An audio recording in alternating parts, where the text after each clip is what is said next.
The afternoon sun beat down on the Montana dirt. Caleb Hart stood 20 paces from the hired gun, his hand hovering near his Colt. Behind him, Maggie gripped her shotgun, knowing that in 15 seconds, she would either be a widow or free. Wade Copper smiled. "You ready to die?" "Hart."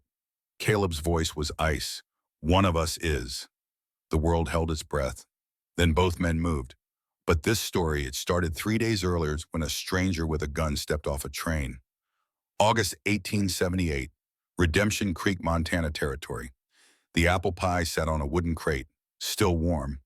The scent of cinnamon and brown sugar hung in the afternoon heat, sweet enough to make a man's mouth water.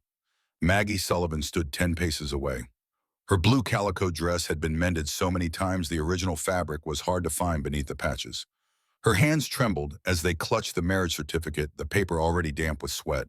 Her eyes fixed on the train as it screamed its arrival. Iron wheels grinding against iron rails, steam billowing like the breath of some ancient beast. The man who had just refused her gift had not tasted a single bite. One look at her body, that was all it took. He had made his decision. 4 months ago, she had placed an advertisement in the Rocky Mountain Gazette. The words had been simple, honest. Respectable woman, 24 years of age, seeks honest husband. Hard work, shared future. No drink, no gambling, no violence. One response had come. Daniel Crawford. His letters had arrived every 2 weeks like clockwork, each one more gentle than the last. He wrote about books he had read, about the small ranch he hoped to build, about partnership instead of possession. He asked about her dreams, about what frightened her in the dark hours before dawn. He sent $200 to cover the wedding expenses and help settle her debts. She had used every cent to pay off the bank.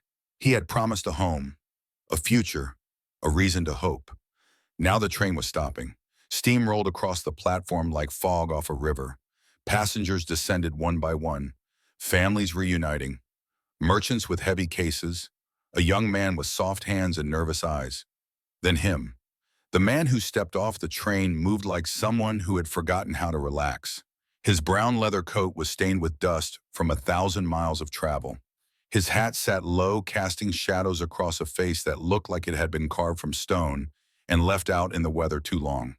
A scar ran from his left cheek down to his collar, pale against sun-darkened skin. But what drew every eye, what made the platform fall silent, was the Colt 45 at his hip. The leather holster was worn smooth from use, not from sitting pretty on a shelf. This was a working gun, a killing gun. The man did not look at Maggie, not at first. His eyes swept the platform, cataloging faces, searching for threats, measuring distances. The habit of a man who had lived too long with violence as a companion. On the far side of the platform, the town watched. Mrs. Vernon Pike stood near the water tower, her hands folded across her considerable bosom. Her mouth curved in a smile that held no warmth. She whispered something to Mrs. Henderson, and both women laughed behind their gloved hands. Vernon Pike himself leaned against the station wall, whittling a piece of wood with a knife that caught the sunlight and threw it back like a threat. His eyes never left the stranger, never left Maggie. Old Hank Brennan stood apart from the others, his left sleeve pinned up where his arm had been before Gettysburg took it. His younger brother Daniel had stayed back east after the war, but Hank often spoke of him with pride. His weathered face held something the others did not: sympathy, understanding, the recognition of one survivor watching another. This town had unspoken laws. Outsiders were not welcome, especially not women like Maggie. Her flaw, as the town called it, was obvious to anyone with eyes. She was not tall, not beautiful by the standards of parlor magazines and Sunday socials. Her shoulders were broad. Her hips were fuller than fashion dictated. Her hands were calloused from work that ladies were not supposed to do. In 1878, in a town like Redemption Creek, this was enough. Enough to be whispered about. Enough to be mocked. Enough to be alone. When word had spread that she had placed an advertisement for a husband, the laughter had been loud enough to hear from one end of Main Street to the other. Who would marry a woman like that, they had said. But Maggie had not begged, had not cried. She had held her head high and waited. And now her answer had arrived. The stranger turned. His eyes found hers. They were the color of a winter sky just before snow, pale gray and cold. But deep in them, buried beneath layers of caution and control, something else flickered. something that might have been sorrow. He removed his hat, slowly revealing brown hair streaked with gray at the temples. He could not have been more than 34, but he looked older. Looked like a man who had lived several lifetimes in those years, and none of them easy. Vernon Pike pushed away from the wall and approached his boots loud on the wooden platform. "You got a name, stranger?" The man's voice was low, rough as gravel underfoot. "Name's Caleb Hart. I'm looking for Margaret Sullivan." The platform fell silent. Even the wind seemed to hold its breath. Maggie stepped forward, her heart hammered against her ribs hard enough to hurt. "I am Margaret Sullivan, but you are not Daniel Crawford." Caleb Hart looked at her fully for the first time. Really looked. Not at her body. Not at what the town saw when they looked at her. He looked at her eyes, at the set of her shoulders, at the way she held herself despite the fear he could surely see in her face. "No, ma'am," he said quietly. "I am not." The world tilted. Maggie's fingers tightened on the marriage certificate until the paper crumpled. "Then where is he?" Caleb Hart reached into his coat. The movement was slow, deliberate, giving her time to see that he was not reaching for his gun. He withdrew an envelope weathered and stained from travel. He placed it on the wooden crate beside the untouched, she keeping distance between them, respecting the space that fear required.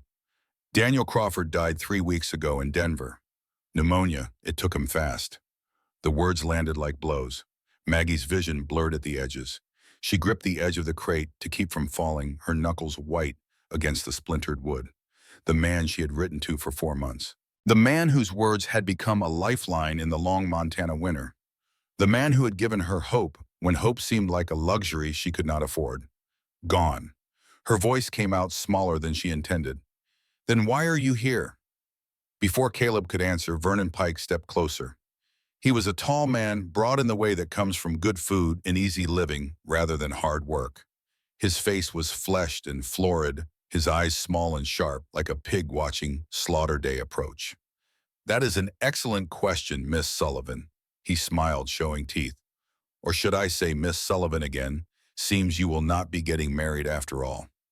Murmurs rippled through the small crowd that had gathered. Mrs. Pike's laugh was high and bright and cruel. Caleb's eyes shifted to Vernon. The temperature on the platform seemed to drop 10 degrees. "The lady asked me a question. I will answer her. Not you." Vernon's smile did not waver, but something dangerous flickered behind it.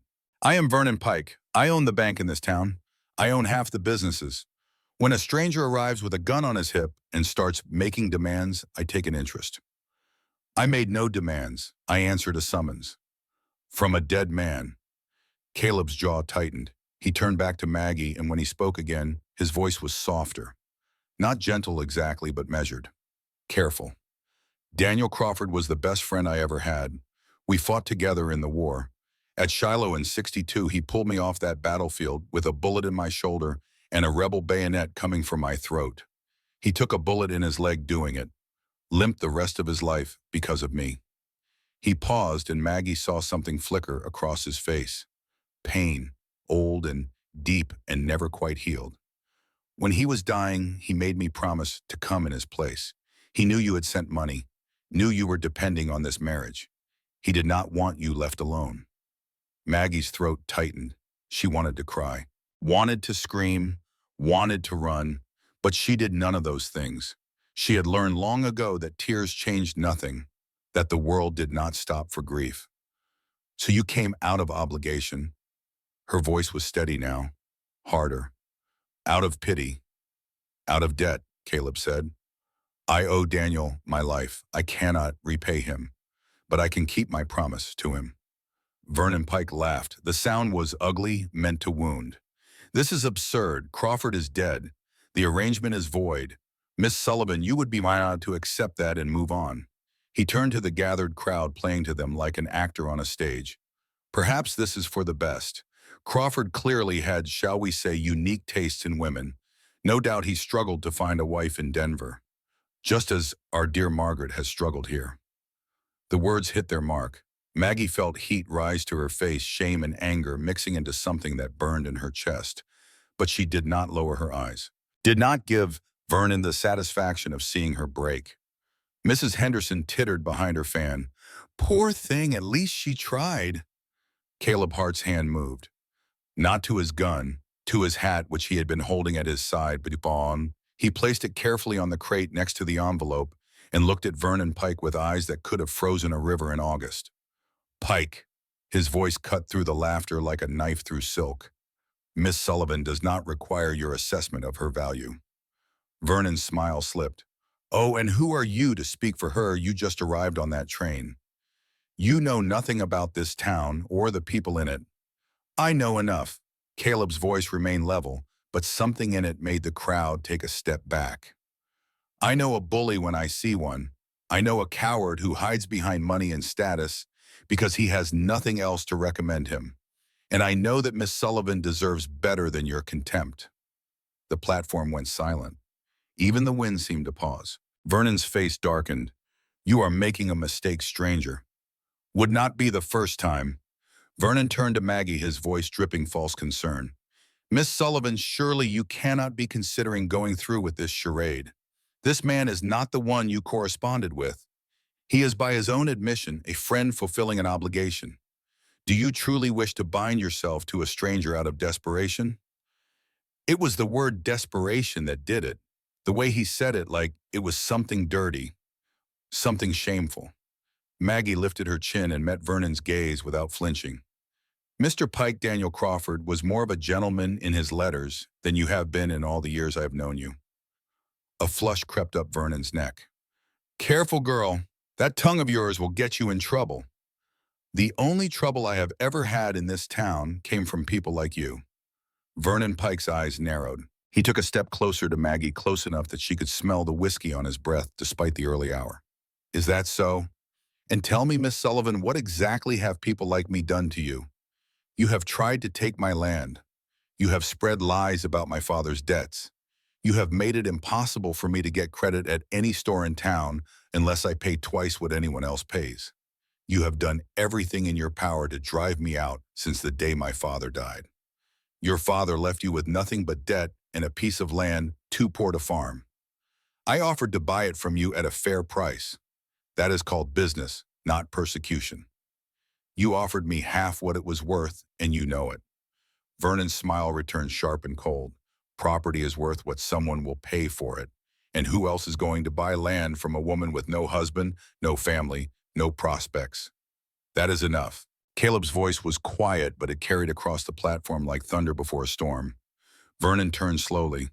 This is not your concern, Hart. You are wrong about that. Oh, and why is that? Caleb looked at Maggie. Their eyes met and held. She saw something in his gaze that she had not expected. Respect, recognition, the acknowledgement of one survivor seeing another. The wedding is still scheduled for 6 o'clock this evening, is it not? He asked. Vernon blinked, thrown off balance. Reverend O'Shea made the arrangements, yes, but surely you cannot think. Then we will be married at 6 o'clock. The words fell into the silence like stones into still water. The ripples spread outward, touching everyone on the platform. Mrs. Pike's mouth opened and closed like a fish on dry land. Mrs. Henderson actually gasped. Maggie stared at Caleb Hart, unable to speak, unable to process what she had just heard. Vernon recovered first. This is ridiculous. You just stepped off that train. You do not know this woman. You owe her nothing. I owe Daniel Crawford everything. He asked me to make sure Miss Sullivan was protected, that she had a name, that she had time to secure her property without the likes of you circling like vultures. Caleb's voice never rose, but each word landed with the weight of iron. I intend to honor that request. Vernon's face went dark with fury. A marriage of convenience, a legal fiction. The whole town will know. Montana law does not require love for a marriage to be legal, Pike. Only consent and proper documentation. Caleb turned to Maggie. His expression softened, though only slightly. Miss Sullivan, I understand this is not what you expected, not what you hoped for. I am not Daniel. I will never be him. But I am here and I am willing to help you keep what is yours. Maggie found her voice. It came out rough, uncertain. This is charity. This is payment of a debt. To a dead man. The best kind of debt to pay. The dead cannot forgive you if you fail. Something in those words and the bleak honesty of them made Maggie look at him differently.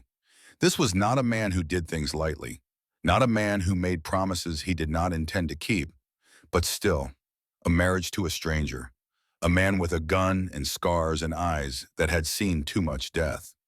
What kind of marriage? She asked. Caleb glanced at the watching crowd, then back at her. One we can discuss in private, but if you agree, we will stand before Reverend O'Shea at 6 o'clock and make it legal in the eyes of God and the law. What happens after that is up to you. Vernon Pike stepped between them. This is in I will not allow it. You have no say in the matter. I am the president of the town council. I have authority here. Caleb's smile was thin and cold. Then use it. Call the sheriff. Have me arrested for the crime of offering to marry a woman who needs a husband. I am sure that will make you very popular.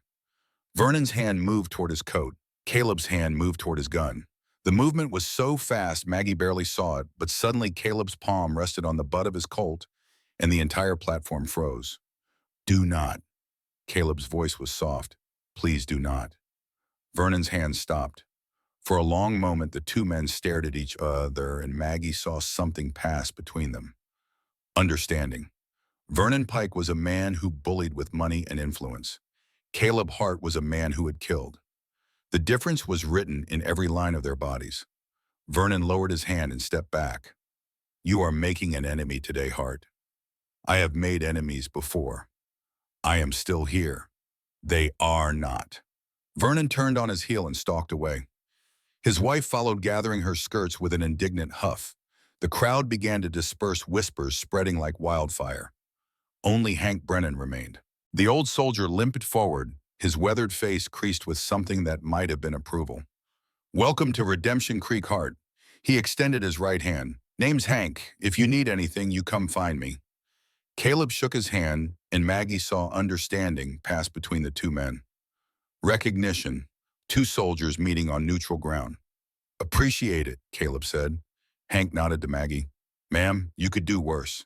Then he too was gone, leaving Maggie and Caleb alone on the platform with an untouched pie and an unopened letter. Maggie's hands trembled as she reached for the envelope. The paper was soft with handling, as though it had been read many times. Her name was written on the front in Daniel's careful script, each letter formed with precision.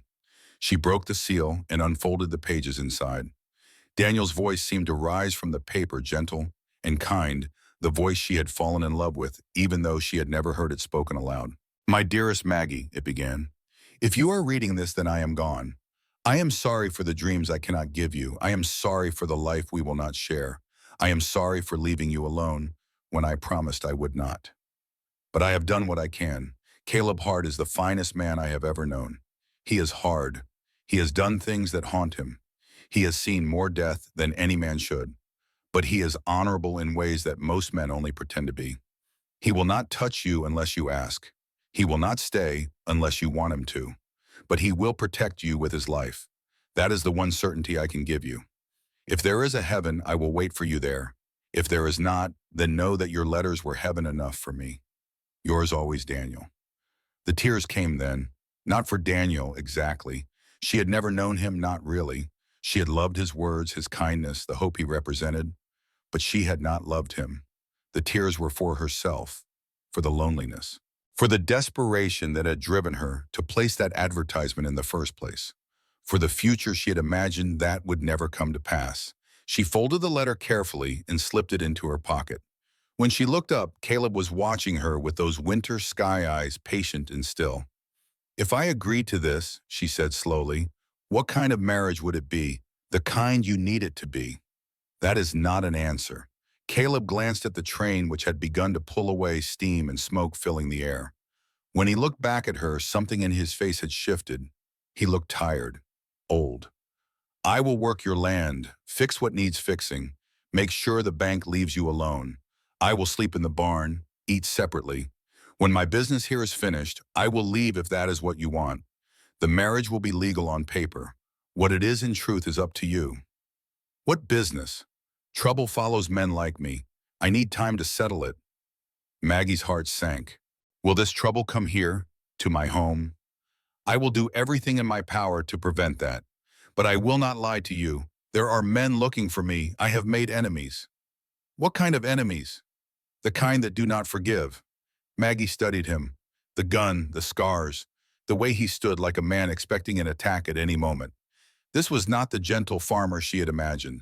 This was something else entirely. But Vernon Pike was circling her property like a wolf waiting for weakness. The bank would eventually find another reason to demand payment. The town would never accept a woman alone. She needed protection, legal protection. And this man, this stranger with death in his eyes, was offering it. I have conditions, she said. Name them. No drinking, no gambling, no violence unless it is in defense. Agreed. And if I ask you to leave, you leave. No arguments. You have my word. Maggie took a deep breath. The afternoon sun was beginning its long slide toward evening. In a few hours, she would either be married or she would be alone again, facing Vernon Pike's predations, with nothing but her pride to protect her. Pride would not pay the bank, would not keep the land, would not survive the winter. Then we will be married at 6 o'clock, she said. Something flickered in Caleb's eyes. Relief, perhaps, or maybe just acknowledgement. I will not disappoint you, ma'am. You cannot disappoint me, Mr. Hart. I have no expectations. Then I cannot fail. He picked up his hat and placed it on his head, the brim shadowing his face once more. I will see you at the church. He turned to leave, then paused. The pie. May I? Maggie blinked, thrown by the question. What? The pie you brought. May I take it? I baked it for Daniel. I know, but it would be a shame to waste it. She nodded, not trusting her voice. Caleb picked up the pie, carefully cradling it like something precious. Thank you, ma'am. Then he was gone, walking down Main Street with the slow, measured pace of a man who never hurried because he was always ready. Maggie stood alone on the platform. The train was gone. The crowd was gone. Even the whispers had faded into the late afternoon heat. She looked down at the marriage certificate in her hands. The ink had smudged where her sweat had dampened the paper. Margaret Sullivan, it read, soon to be Margaret Hart. She folded it carefully and placed it in her pocket next to Daniel's letter. Then she turned and began the long walk home, wondering what she had just agreed to and whether she would live to regret it. The house sat on the edge of town alone on 160 acres of Montana grassland that stretched toward mountains so distant they looked like clouds on the horizon. Her father had built it with his own hands in 1869, after the war, after her mother died, after everything that mattered to him had been reduced to ash and memory. Thomas Sullivan had brought his daughter west looking for a fresh start. He had found hard work and harder winters and a town that never quite accepted outsiders. But he had given Maggie something more valuable than acceptance. He had given her skills. How to plant, how to harvest, how to mend fences and birth calves and shoot straight when coyotes came for the chickens, how to survive alone. But he had not taught her how to survive without him. Maggie walked through the empty house, her footsteps echoing on bare wood floors. The furniture was sparse, a table her father had built. 4 chairs, though only one had been used in the year since his death. A bed in the small room that had been hers since childhood. Another bed in the room where her father had died last winter, coughing blood into rags while she held his hand and prayed for a mercy that never came. She went to the cedar chest at the foot of her bed and lifted the lid. Inside, wrapped in muslin, was her mother's wedding dress. Sarah Sullivan had worn it in 1852 when she married a young veteran with dreams of farming and a smile that could light up a room. The dress was cream silk, yellowed with age but carefully preserved. Simple, elegant, a dress for a woman who believed in love. Maggie lifted it out and held it up to the fading light. It would be tight across the shoulders, snug at the hips. Her mother had been smaller, more delicate. But it would fit, it would have to. She changed slowly, fastening each button with fingers that wanted to shake but would not allow themselves the weakness. When she was done, she stood before the small mirror on the wall and looked at herself. The woman staring back was pale, frightened, but her chin was lifted, her shoulders were straight, her eyes were drooping. This is not surrender, she told her reflection. This is survival. The words did not make her feel better, but they made her feel stronger. That would have to be enough. She braided her hair and pinned it up the way her mother had taught her. She washed her face and hands. She put on her mother's pearl earrings, the only jewelry she owned. At 5:30, she left the house and began walking toward town. The church was small, built of rough-cut timber and faith. Candles flickered in the windows as evening approached warm against the gathering dark. A handful of townspeople had gathered drawn by curiosity more than goodwill. They wanted to see the spectacle, the desperate woman marrying a stranger with a gun. Maggie walked up the steps with her head high, refusing to give them the satisfaction of seeing shame or doubt. Inside, Reverend Patrick O'Shea stood near the altar, his face creased with concern. He was a good man, the Reverend, Irish Catholic in a mostly Protestant town, which meant he understood what it was like to be on the outside looking in. "Miss Sullivan," he said gently, "are you certain about this?" "I am certain I have no better options, Father." "That is not the same as being certain. It will have to do." Vernon Pike sat in the back row, his wife beside him. Their expressions were smug, satisfied. They had come to watch her humiliation, to witness the moment when the stranger changed his mind and left her standing alone at the altar. But then the door opened, and Caleb Hart walked in.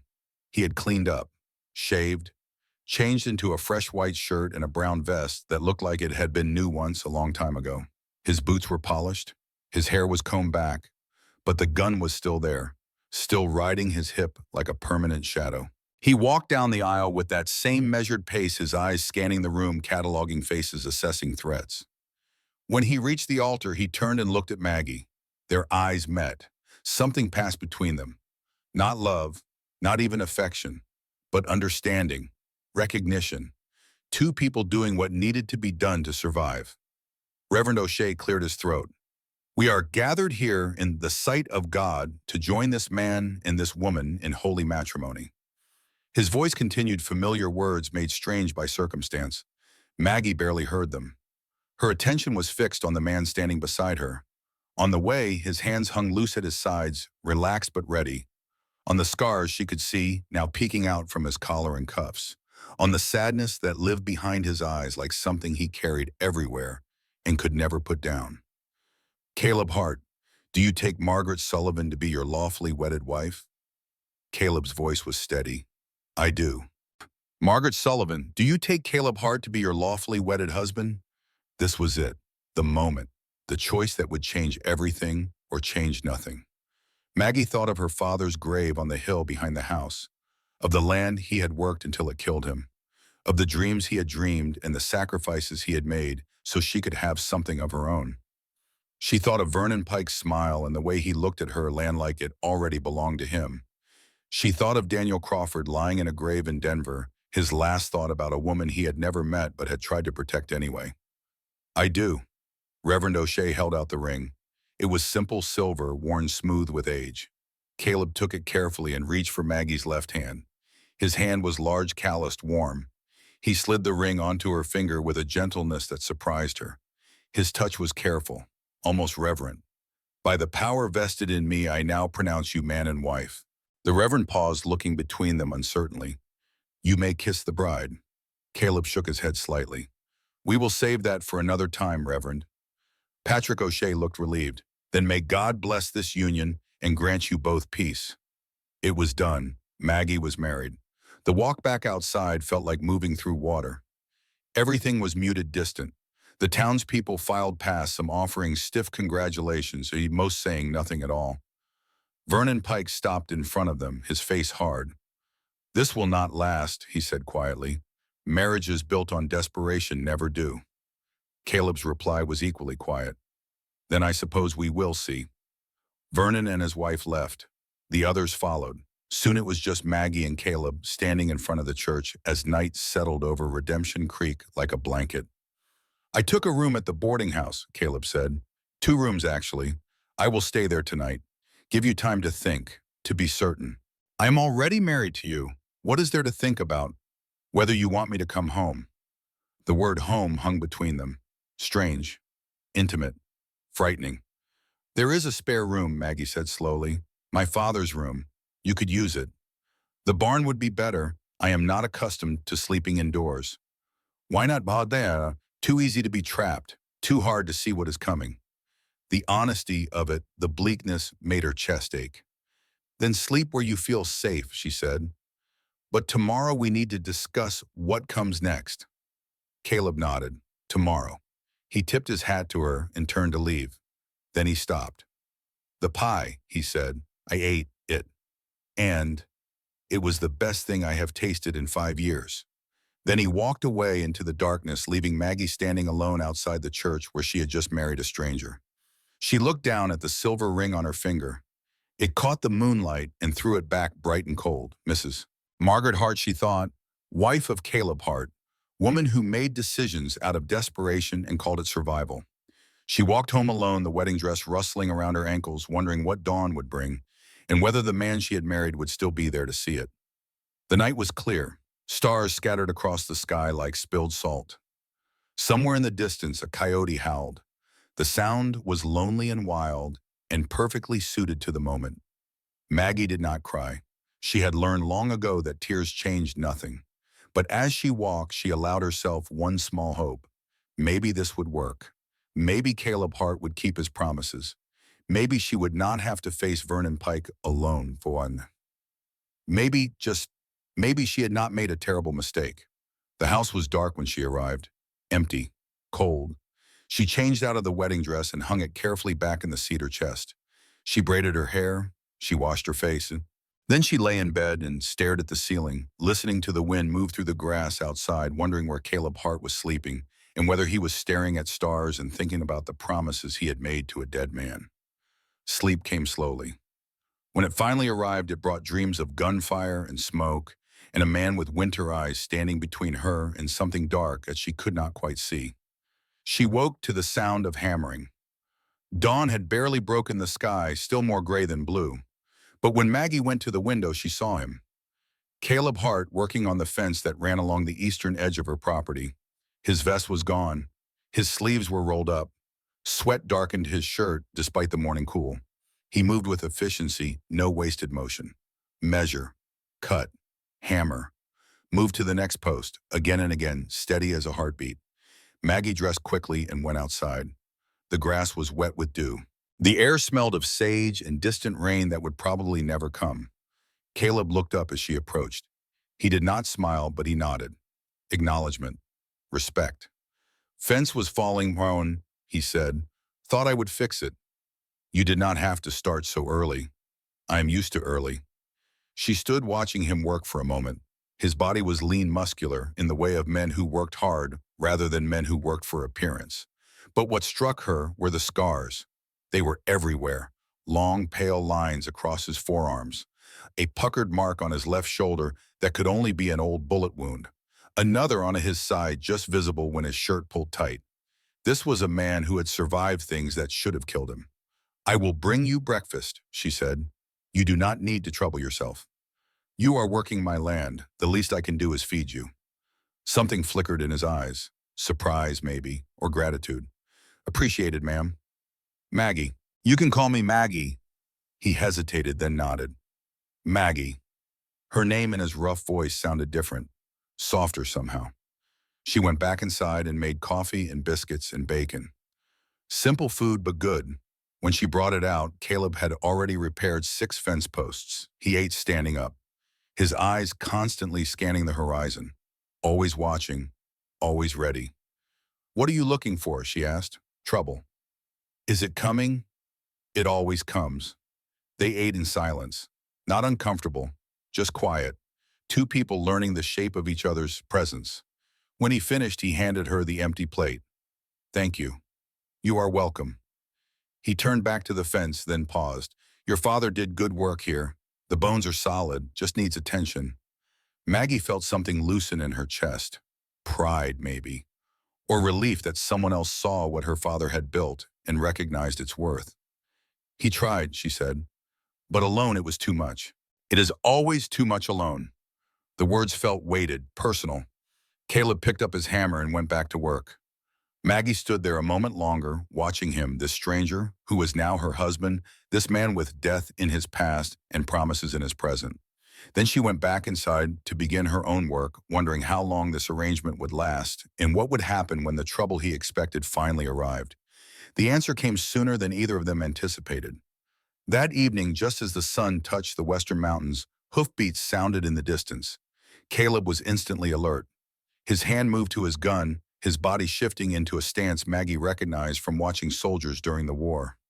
Ready, dangerous. An old man rode up on a tired horse, Hank Brennan. His face was gray with pain or fear or both. "Hart," he said, breathing hard. "They are coming." Caleb's voice went flat. "Who?" "Vernon Pike hired 3 men out of Wyoming. Gunfighters. They arrived this afternoon asking questions about you. They are staying at the saloon." Maggie's blood went cold. "Why?" Hank looked at her with something like pity. "Pike wants Hart gone. Dead or run off does not matter. With Hart gone, you lose your protection. Pike can move on your land." Caleb's jaw tightened. "When?" "Tonight, maybe tomorrow. They were drinking when I left." "How many for certain?" "3 that I saw. Could be more." Caleb nodded slowly. Then he turned to Maggie. "Get inside, lock the doors. If shooting starts, get down and stay down. I am not hiding while men come to kill my husband." The word husband seemed to surprise them both. Caleb's expression softened slightly. "Maggie, this is not your fight. This is my land, my home. That makes it my fight." She went inside and came back with her father's shotgun. Caleb's eyes widened slightly. "You know how to use that?" Maggie loaded both barrels with practiced ease. "My father taught me to shoot before he taught me to read." Something that might have been respect flickered across Caleb's face. "All right then, but you stay behind cover. No heroics." "Same to you." Hank dismounted, favoring his bad leg.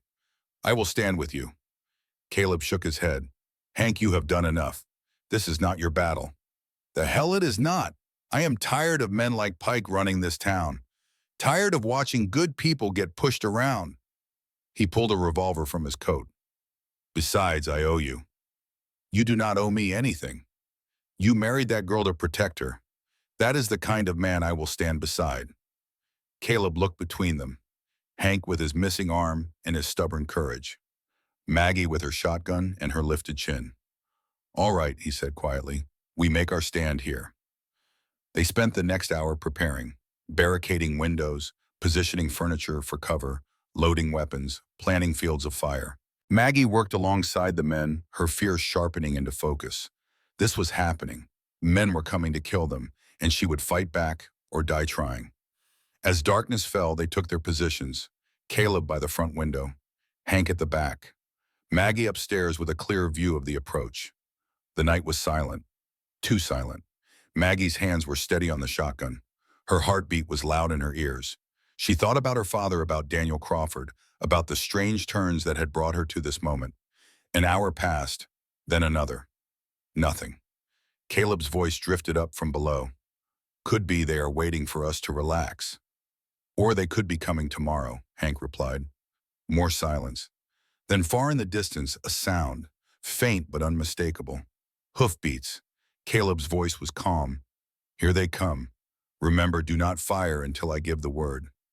Maggie tightened her grip on the shotgun and waited for her new life to be tested by fire. The hoofbeats grew louder. 3 riders materialized from the darkness, moving slow and deliberate. They stopped at the edge of the property, just beyond effective rifle range. Smart, professional. Caleb watched them through the window, his face carved from stone. They are not drunk cowboys. These are men who know their business. One rider moved forward alone. Tall, broad-shouldered, sitting his horse like a man who had spent more time in the saddle than out of it. Even in the moonlight, Maggie could see the guns at his hips. 2 of them. "Caleb Hart." The voice carried across the grass, strong and clear. "My name is Wade Copper. I have been hired to deliver a message." Caleb said nothing, waiting. "Mr. Vernon Pike offers you $500 to leave Redemption Creek tonight. No questions asked. No trouble." Still Caleb remained silent. Wade Copper shifted in his saddle. "That is generous money, Hart. More than generous for a marriage that is not even a week old. Take it, ride out. Find some other town to haunt." Caleb's voice came low and cold. "Tell Pike his money is no good here." A pause. Then Wade Copper laughed. "I told him you would say that. Told him you were the stubborn type." The laughter died. "So here is the other message. You have until sunrise to leave. If you are still here when the sun comes up, We will come for you, and we will not be offering money. Come now if you want. Save us all the waiting. Oh, we will come, but not tonight. Tonight you get to think about it. Think about that woman in there. Think about whether your pride is worth her life. The words hit like a fist. Maggie felt ice spread through her chest. Wade Copper turned his horse. Sunrise Heart. Be smart. The three riders disappeared into the darkness. The hoofbeats faded until there was nothing but wind and silence and the hammering of Maggie's heart. Caleb stepped back from the window. His face was grim. They will come, at first or first light probably. They want us tired, want us to spend the night afraid. Hank spat on the floor. Professional killers. Pike must be paying them well. He is paying them to kill me, but he is smart enough to make it look like self-defense. They will provoke a fight, make sure there are witnesses who can say I drew first. Maggie came down the stairs still holding the shotgun. Then we do not give them the fight they want. Caleb turned to her. Maggie, you need to leave tonight. Go to Hank's place or the church, somewhere safe. This is between me and them. No, this is not a discussion. You are right, it is not. Maggie's voice was steel. This is my land, my home. I will not run from it because Vernon Pike hired thugs to frighten me. They are not here to frighten you. They are here to kill me, and they will not care if you are in the way. Then I will not be in the way. I will be fighting beside you. Caleb's jaw worked. Frustration and something else warred in his expression. You do not understand what these men are capable of. And you do not understand what I am capable of. They stared at each other. Hank cleared his throat. The lady has made her choice hard. Best to accept it. Caleb looked at Maggie for a long moment. Then he nodded slowly. Right, but we do this smart. We fortify, we prepare, and when they come, we make them regret Vernon Pike ever hired them. They worked through the night.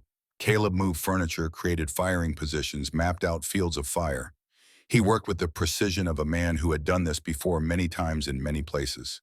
Maggie watched and learned, watched how he thought 3 steps ahead, how he anticipated angles and approaches, how he turned a simple farmhouse into a fortress. Around midnight, Hank made coffee. They sat in the kitchen, weapons close, ears tuned to every sound outside. Tell me about Vernon Pike, Caleb said. Why does he want your land so badly? Maggie wrapped her hands around her coffee cup. There is a stream that runs through my property. In summer, when everything else dries up, it still flows. Pike owns the land on 3 sides of mine. If he had my land, he would control the only reliable water source for miles. Water is worth killing for out here. It is worth more than gold. Caleb nodded slowly, and he has been trying to buy you out. For a year since my father died. He started with offers, then threats. Then he used his position at the bank to make things difficult. When the advertisement for a husband appeared in the paper, he must have known his time was running out. So he hires guns to remove the obstacle. Me. You married me. That makes you the obstacle. Something flickered in Caleb's eyes. I did not think about it that way. I thought I was helping. Instead, I painted a target on both of us. You did help. Without you, I would be alone facing this. Now I have someone who knows how to fight back. Fighting back might get you killed. Being alone definitely would. They sat in silence. Outside, the darkness was absolute. No moon now, just stars in the endless Montana night. Why did Daniel send you? Maggie asked quietly. Of all the people he could have asked, why you... Caleb stared into his coffee. When he spoke, his voice was distant. Daniel saved my life at Shiloh. Pulled me off that field with bullets flying and death everywhere. I asked him once why he did it, why he risked his life for someone he barely knew. He paused. He said every life is worth saving, even ones that do not think so. He was a good man, the best I ever knew. Were you friends after the war? We kept in touch, letters mostly. He went to Denver, opened a bookstore, said he had seen enough of killing and wanted to surround himself with words instead of weapons. Caleb's mouth twisted. I told him I did not have that luxury. Why not? Caleb looked at her, really looked. His eyes held old pain and older ghosts. Because some of us are better at killing than living. And the world needs men like that, men who do the ugly things so decent people can sleep at night. That is a lonely way to live. Yes, it is. Maggie wanted to ask more, wanted to understand this man who had stepped off a train and into her life with a gun and a promise. But Hank was there, and the dawn was coming, and soon there would be no time for questions. You should rest, Caleb said. Both of you, I will keep watch. When will you rest? I will rest when this is over. Maggie knew better than to argue.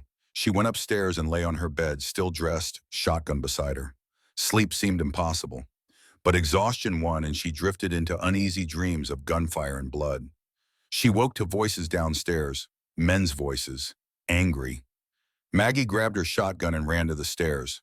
In the kitchen, Caleb faced three men she had never seen before, but Reverend Patrick O'Shea was there too, standing between them like a shield. I will not allow violence in my presence, Patrick was saying, his Irish brogue thick with anger. These men came to my door claiming Mr. Hart was a danger to the town. I came to hear his side. One of the men, tall and scarred, sneered. You are wasting your time, Padre. Hart is a killer. Always has been. Always will be. Caleb's voice was calm. Wade Copper, you brought friends. Wanted witnesses. When you die, I want everyone to know you drew first. Patrick turned to Caleb. Mr. Hart, these men claim you are wanted for murder in Wyoming. Is this true? No.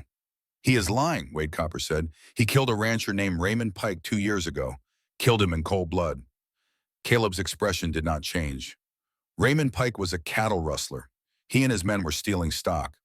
I was hired to stop them. Pike drew on me. I was faster. The shooting was ruled justified by the territorial marshal. Justified, Wade spat the word. You murdered him. I defended myself and the property I was hired to protect. There is a difference. Maggie came down the stairs, shotgun in hand. All eyes turned to her. Gentlemen, she said quietly, this is my home. If you have business with my husband, conduct it outside. Wade Copper's eyes narrowed. Your husband, you married this killer knowing what he is. I married Caleb Hart knowing he is a man of his word, which is more than I can say for the cowards Vernon Pike hired to do his dirty work. Wade's face darkened. Careful, woman. You are making this personal. It became personal when you threatened my home. One of Wade's companions, a younger man with cold eyes, laughed. She has fire. Too bad it will not save her. Caleb moved. One moment he was standing still. The next his gun was in his hand, cocked, and aimed at the young man's chest. The movement was so fast Maggie barely saw it. Touch her, Caleb said softly, and you will die before you hit the ground. The room froze. Wade Copper's hand hovered near his gun. Patrick O'Shea had gone pale. The young gunman stared down the barrel of Caleb's Colt with wide eyes. We are leaving, Wade said slowly, but this is not over, Hart. Sunrise. Like I said, be here or run. Either way, this ends today. They backed toward the door. Caleb's gun never wavered. When they were gone, he lowered the weapon and turned to Patrick. I am sorry you had to see that, Reverend. Patrick's hands were shaking. Mr. Hart, I came here hoping to find a peaceful resolution, but I see now there is none to be had. Pike will not stop until he gets what he wants. And what does he want? My land, Maggie said. He wants me gone and my property in his hands. Patrick looked between them. This is about water rights. It is about greed and power, and the belief that money can buy anything. The Reverend was quiet for a long moment. Then he straightened his shoulders. Then I will bear witness. When this is over, I will testify to what I saw, that you were threatened, that you acted in self-defense. Caleb shook his head. Reverend, that could make you a target. I have been a target before Mr. Hart. I am Irish Catholic in Montana Territory. I know what it is to be unwelcome. He smiled grimly. Besides, my faith teaches that I should stand with the oppressed. You and Miss Maggie, you are being oppressed. Mrs. Hart, Maggie corrected quietly. Patrick's smile softened. Mrs. Hart, forgive me. After he left, Caleb checked his guns, reloaded, checked again. His hands moved with practiced efficiency, muscle memory from 1,000 similar moments. They will come at sunrise, he said. Wade Copper is a professional. He will do exactly what he said he would do. Then we will be ready. Caleb looked at her. Maggie, there is still time for you to leave, to go somewhere safe. There is nowhere safe. Not really. Pike will find a way to take my land, whether I am here or not. At least this way I fight for it. You could die. We all die. At least this way I die for something that matters. Something in Caleb's expression shifted, softened. You are braver than I gave you credit for. And you are kinder than you pretend to be. They stood looking at each other as dawn began to pale the eastern sky. Strangers who had become allies, allies who were becoming something else, something neither of them had words for yet. The sun rose red and angry over the Montana plains. Maggie stood at the upstairs window watching the horizon. Caleb was downstairs positioned by the front door where he could see the approach. Hank had left just before dawn to gather help. Not everyone in this town is a coward, he had said. Give me 2 hours. But 2 hours might be too long. Movement caught Maggie's eye. Riders. 5 of them this time, not 3. Wade Copper had brought reinforcements. Caleb, she called down. 5 riders coming from the east. I see them. The riders stopped 100 yards out. Wade Copper dismounted and walked forward alone, hands visible and empty. He stopped 50 yards from the house. Hard time is up. Come out, and we will make this quick. Caleb opened the front door and stepped onto the porch. He kept one hand near his gun. I am not going anywhere, Copper. This is my home now, my wife's land. You want it, you will have to take it. That can be arranged.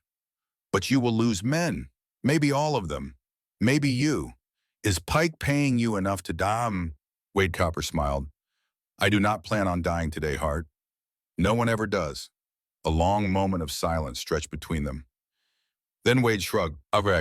Pike is willing to make one final offer, $1,000, cash. You and the woman leave today, sign over the land, and you both walk away alive. Maggie came to stand beside Caleb on the porch. The land is not for sale. Wade's eyes flicked to her. Ma'am, with all respect, you do not understand the situation. I understand perfectly. Mr. Pike wants my water. He cannot buy it, so he is trying to steal it. The answer is no. Then you are a fool. Perhaps, but I am a fool who will fight for what is mine. Wade Copper shook his head. So be it. You have 1 hour to reconsider. After that, we come in, and we do not leave until this is settled. He walked back to his men. They conferred briefly, then spread out surrounding the house at a distance. Caleb guided Maggie back inside and closed the door. They are setting up a siege. They will wait for us to make a mistake, to show ourselves at a window, to give them a clear shot. Then we do not make mistakes. Maggie, I need to tell you something in case this goes badly. Nothing is going badly. Hank will return with help. Hank is one old man in a town full of people who would rather look the other way. Caleb took a breath. If something happens to me, you need to know where my money is. There is $500 sewn into the lining of my saddlebags. Take it and run. Get as far from here as you can. I am not leaving. Maggie, please. No. She set her jaw. We are in this together. You married me to protect me.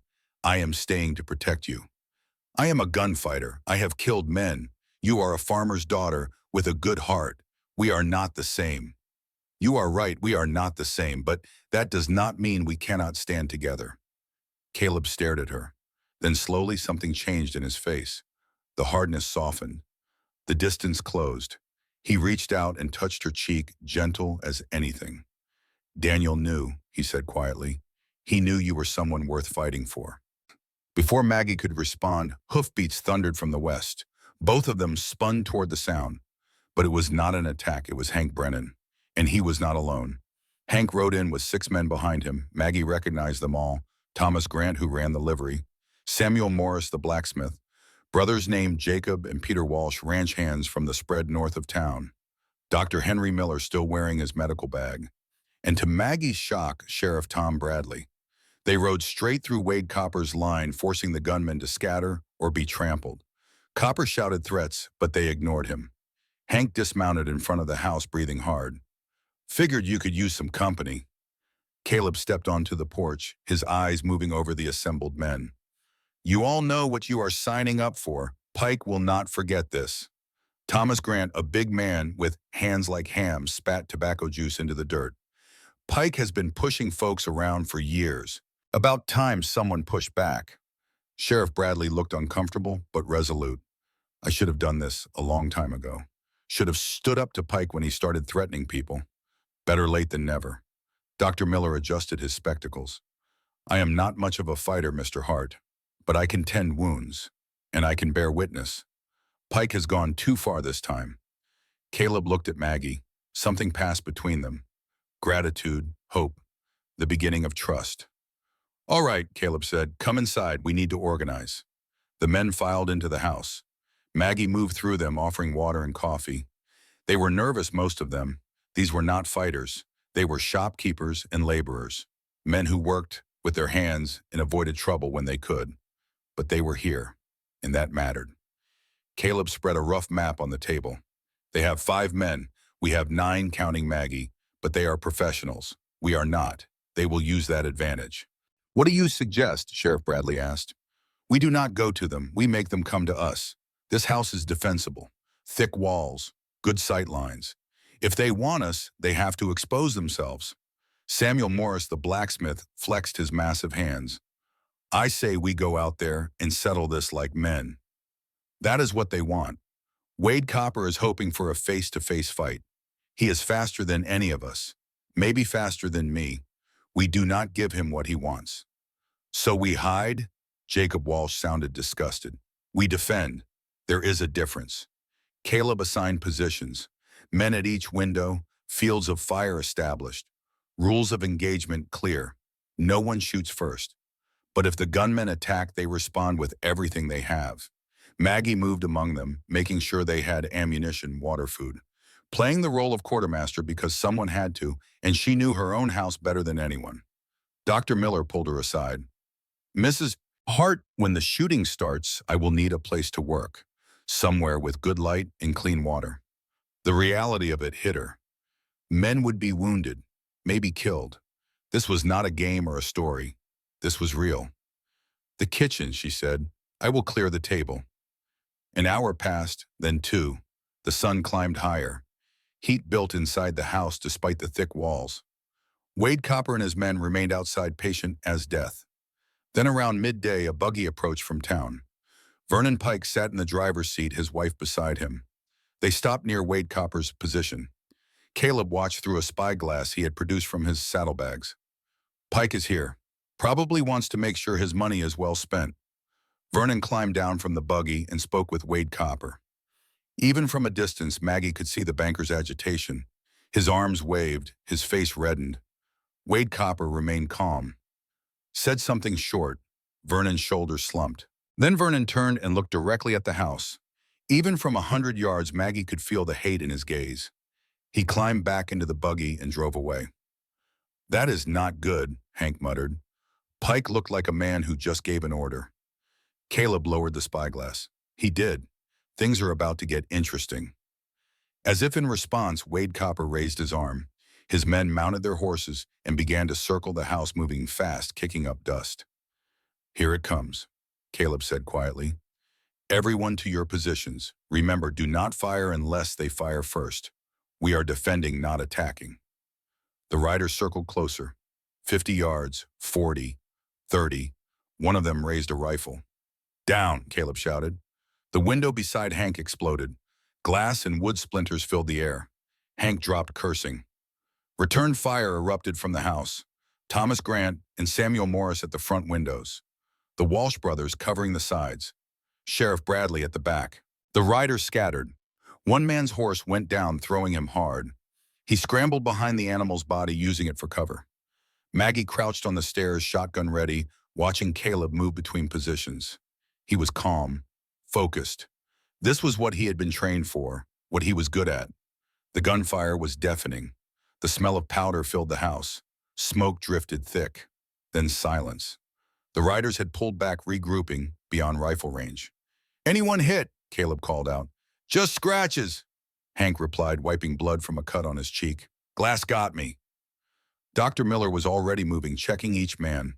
Minor wounds, nothing serious. Not yet. Caleb reloaded his rifle. That was a probe. They wanted to see how we would respond. Now they know we will fight. What comes next? Sheriff Bradley asked. His hands were shaking slightly, but his voice was steady.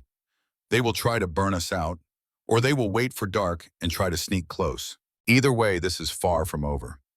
Maggie brought more ammunition up from her father's stores, boxes of rifle cartridges, shotgun shells, powder, and shot.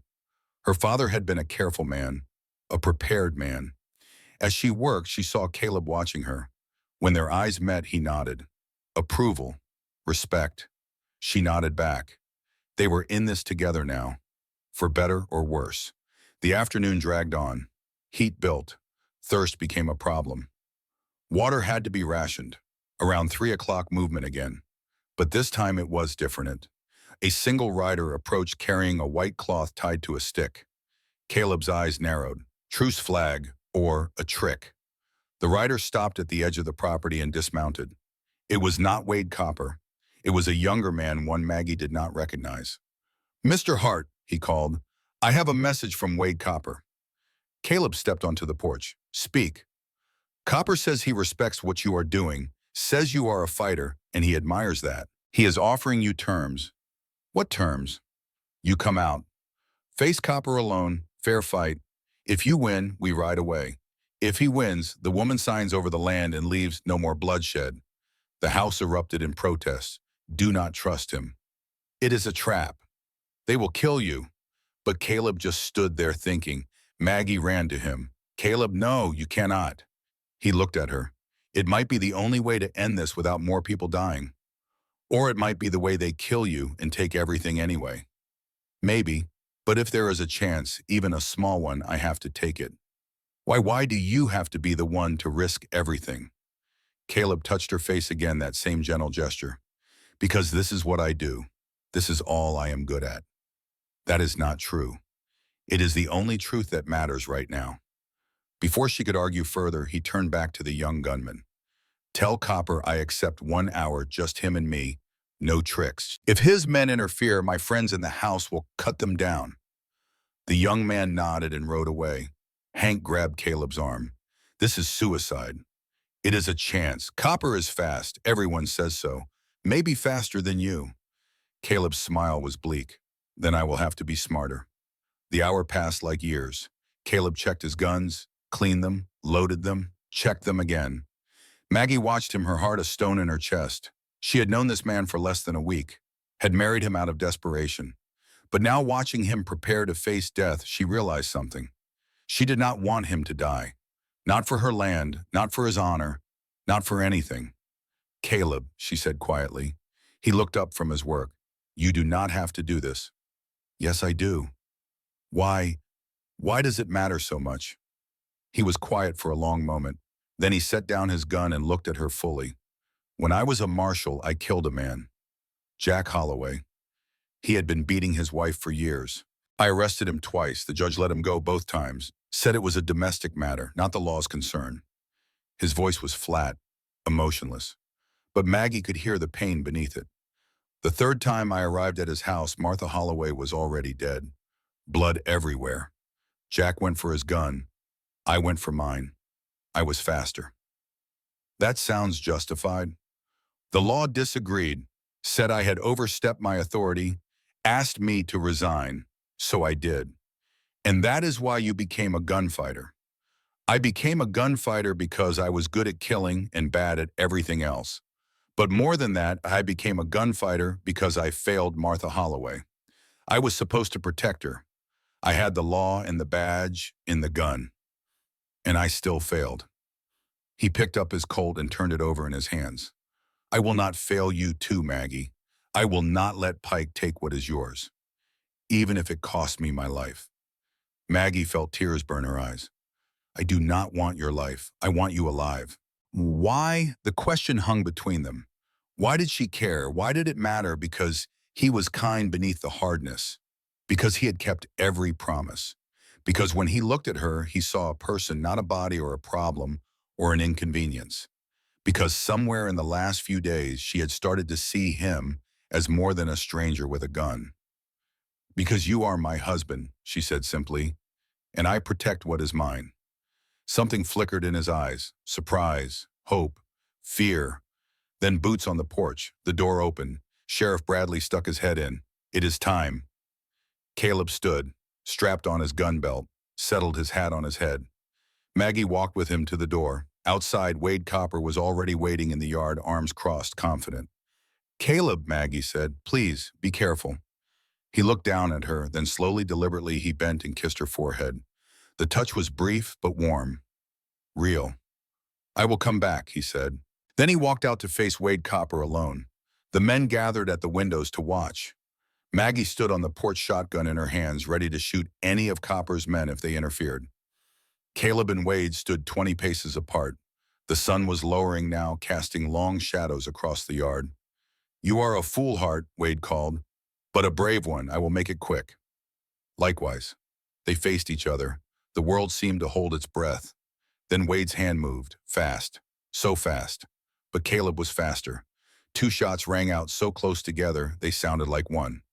Wade Copper staggered, looked down at the blood spreading across his chest. His gun dropped from nerveless fingers. He fell to his knees, then onto his face. Still. Caleb stood for a moment longer, gun raised. Then he slowly lowered it. Wade's men stirred, hands moved toward weapons. Sheriff Bradley stepped onto the porch, rifle raised. "You all saw it. Fair fight, heart won. Anyone who wants to dispute that can answer to me." The gunmen hesitated. Then one by one they mounted their horses and rode away. Whatever Vernon Pike had paid them, it was not enough to die for. Caleb walked back to the house. His face was gray. His hands were shaking slightly, though he tried to hide it. Maggie met him at the door. Without thinking, she wrapped her arms around him. He stood stiff for a moment, then his arms came up and held her tight. "You came back," she whispered. "I promised." They stood like that while the sun set and the shadows lengthened and the danger for now passed. Night fell over Redemption Creek like a curtain dropping on a stage. The men who had come to help began drifting back to town, exhausted, shaken, but alive. Thomas Grant clapped Caleb on the shoulder as he left. Samuel Morris shook his hand. Even Sheriff Bradley, who had spent years looking the other way, met Caleb's eyes with something like respect. "You did good today, Hart," Bradley said. "Better than good. You saved lives." "We all did." "No, you faced down a killer to protect these people. To protect your wife. That means something." When they were gone, only Hank remained. The old soldier sat at Maggie's kitchen table drinking coffee that had gone cold hours ago. "You should go home, Hank," Caleb said. "Get some rest." Hank looked at him with tired eyes. "Wade Copper was not the end of this. You know that, right? Pike will not stop. He has too much invested." "I know." "So what are you going to do?" "Whatever I have to." Hank nodded slowly. "You are a good man, Caleb Hart. Better than you think you are." After Hank left, the house fell silent.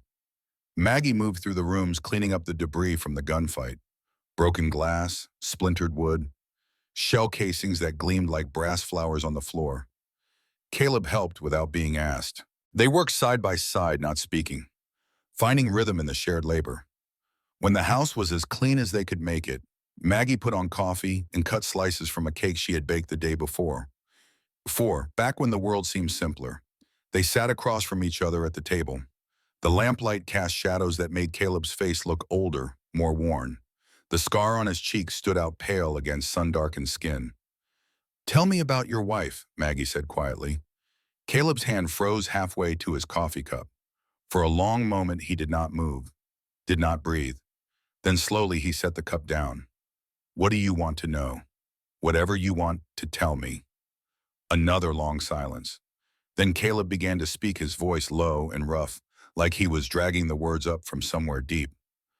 "Her name was Rebecca. Rebecca Hart. We married in '67, 2 years after the war ended. She was the daughter of a dry goods merchant in Silver Fork, Montana. Pretty, smart, laughed like summer rain." He stared at his hands, calloused and scarred. "We had a son, Jacob, born in '68. He had Rebecca's eyes, her smile." His voice caught. "He was the best thing I ever made in this world." Maggie waited, giving him space. "I was working as deputy marshal then. Good job, honest work. I thought I had left the killing behind. Thought I could be a normal man, a husband, a father." "What happened?" There was a man named Jack Holloway. He beat his wife. I arrested him twice. The judge let him go both times. Said it was a family matter, not the law's business. Caleb's jaw tightened. The third time Martha Holloway was dead, Jack went for his gun. I killed him. You did what you had to do. Jack Holloway had family, the Pike family. They were ranchers, owned half the county. They did not care that Jack was a wife beater, did not care that the shooting was justified. All they cared about was blood for blood. Maggie's breath caught. Vernon Pike. His cousin. Vernon's family sent men to kill me, but I was not home. I was out serving a warrant. The men burned my house instead. His voice went flat dead. Rebecca and Jacob were inside. The words hung in the air like smoke. I came home to ashes, found their bodies in what was left of our bedroom. Rebecca had been trying to protect Jacob. She died covering him with her body. Maggie felt tears on her cheeks. Caleb, I am so sorry. I hunted the men who did it, found them, killed them, everyone. Then I resigned my badge and left Montana. Spent the next 5 years selling my gun to whoever would pay. Told myself I was doing righteous work, protecting the innocent. But really, I was just trying to, and did not have the courage to do it myself. He looked up at her then, and his eyes were full of old grief and older guilt. When Daniel wrote asking me to come here to protect you, I almost said no. Thought I would just bring more death, more burning. But then I thought maybe this is a chance to save someone instead of failing them. You did not fail Rebecca and Jacob. The men who killed them did. I should have been there, should have protected them. You cannot be everywhere. You cannot save everyone. I could have saved them. They were my family, my responsibility. Maggie reached across the table and took his hand. He flinched at the touch but did not pull away. You saved me today, she said. You faced Wade Copper knowing he might be faster. You risked your life for mine. That counts for something. Does it? Yes, it does. They sat like that, hands joined across the table while the night deepened and the candle burned low. Then Maggie spoke again, softer now. I need to tell you something too, about why I placed that advertisement. Caleb's fingers tightened slightly on hers. You do not owe me explanations. I know, but I want to give them anyway. She took a breath. My mother died when I was 12. Tuberculosis. It took her slow. Months of coughing and blood and pain. My father nursed her as best he could, but there was no stopping it. After she died, he brought me here, to Montana. Said he wanted a fresh start, wanted to build something new. But I think he was just running from the memories. He taught me everything, how to shoot, how to farm, how to survive. But he never taught me how to fit in, how to be the kind of woman this town wanted me to be. Her voice grew harder. They called me too big, too strong, too unwomanly, said no decent man would marry someone like me. And after a while, I started to believe them. When my father died last winter, I was alone for the first time in my life. The bank started circling. Vernon Pike started making offers. The town started whispering about what would happen to the poor Sullivan girl with no husband and no prospects. I could have given up, could have sold the land and moved somewhere else, started over. But this land is all I have left of my father, all I have left of my mother. It is the only thing in this world that is truly mine. She met his eyes. So I placed that advertisement. Not because I wanted love or romance, but because I needed protection, needed a name and a legal claim that Vernon Pike could not challenge. I was using Daniel Crawford before I ever met him, using his kindness for my own survival. And now you are using me. Yes, I'm using you, just like you are using me. You needed a place to hide, a reason to stay in one place. We are both using each other. Caleb considered this, then slowly he smiled. It was small, sad, but real. Then I suppose we are well matched. I suppose we are. They sat in the lamplight, two broken people who had found each other through desperation and death, and something passed between them. Not love, not yet, but the beginning of understanding. The foundation on which something stronger might be built, if they survived long enough to build it. Morning came hard and bright. Maggie woke to find Caleb already up, already working. He had spent the night in the barn as promised, giving her space, respecting the boundaries of their arrangement. But something had changed. She could feel it in the air between them. A shift. A softening. She made breakfast and brought it out to where he was repairing the damage from yesterday's gunfight. Bullet holes in the walls, shattered windows, the physical scars of violence. They ate together on the porch steps, watching the sun climb over the mountains. "What happens now?" Maggie asked. "Vernon Pike will not give up. Wade Copper was just the first move. There will be others." "How many others?" "As many as it takes." A rider appeared on the eastern road. As he drew closer, Maggie recognized Reverend Patrick O'Shea.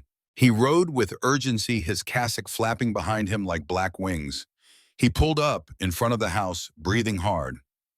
"Mr. Hart, Mrs. Hart, I came as soon as I heard." "Heard what?" Caleb asked, his hand moving instinctively toward his gun.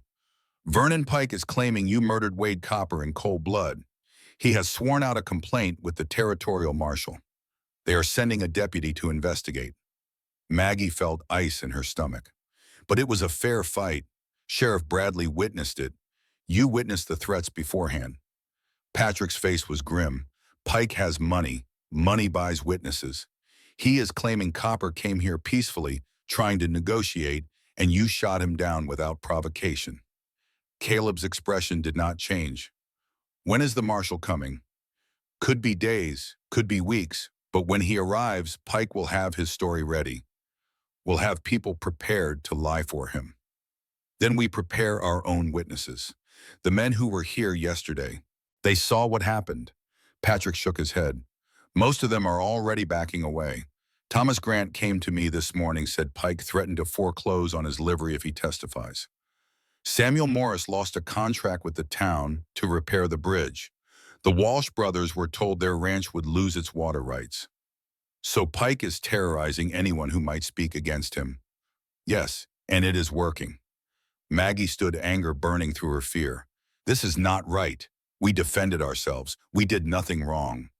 "Right and wrong do not matter when money is involved, Mrs. Hart. Pike owns this town. He owns the businesses. He owns the debts. He owns the people." Caleb was quiet for a long moment. Then he looked at Patrick.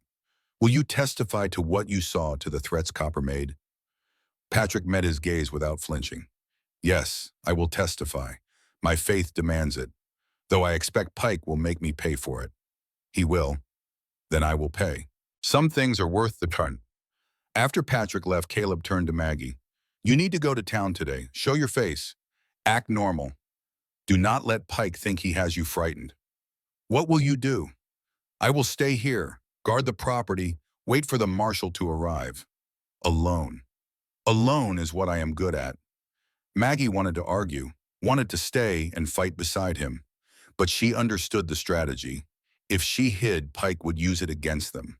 Would say she was afraid because she knew Caleb was guilty. She changed into her good dress and hitched up the wagon. Caleb watched from the porch, his rifle across his knees. "Be careful," he said. "Always am." The ride to town took 30 minutes. Long enough for doubt to creep in. Long enough to wonder if she was making a terrible mistake. Redemption Creek looked the same as always. The same wooden buildings, the same dusty street, but everything felt different now. Hostile, dangerous. Maggie stopped the wagon in front of the general store. Inside, Mrs. Henderson was arranging canned goods on a shelf. When she saw Maggie, her face went cold. "Mrs. Hart, we were not expecting you." "I need supplies, flour, coffee, sugar." Mrs. Henderson did not move. "I am afraid we cannot extend you credit anymore." "I have cash."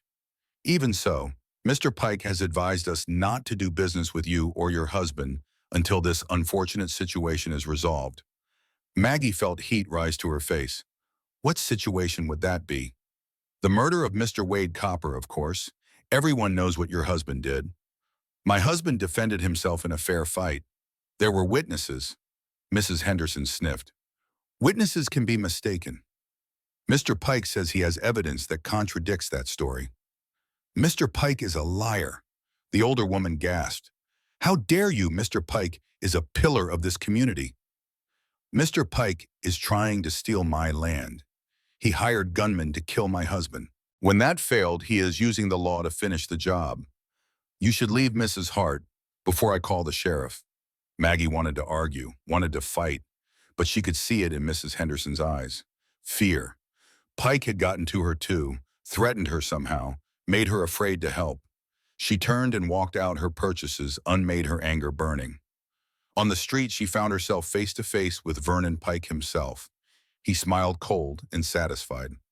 Mrs. Hart, how nice to see you in town. I was beginning to worry you had decided to hide out at your ranch waiting for the law to come for your husband. There is nothing to hide from. Caleb acted in self-defense. That is not what my witnesses will say. Your witnesses are liars, bought and paid for. Vernon's smile widened. Careful, Mrs. Hart. Slander is a serious accusation. You would not want to add legal troubles to your existing problems. My only problem is you.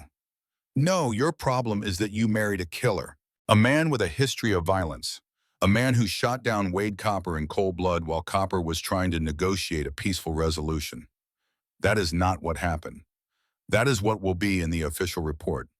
The territorial marshal is an old friend of mine. We served together in the legislature. He trusts my judgment. Maggie felt the trap closing. Pike had planned this, every move, every counter. He had known Caleb would win the gunfight, had counted on it, because a dead gunfighter was the perfect excuse to have Caleb arrested, tried, and hanged.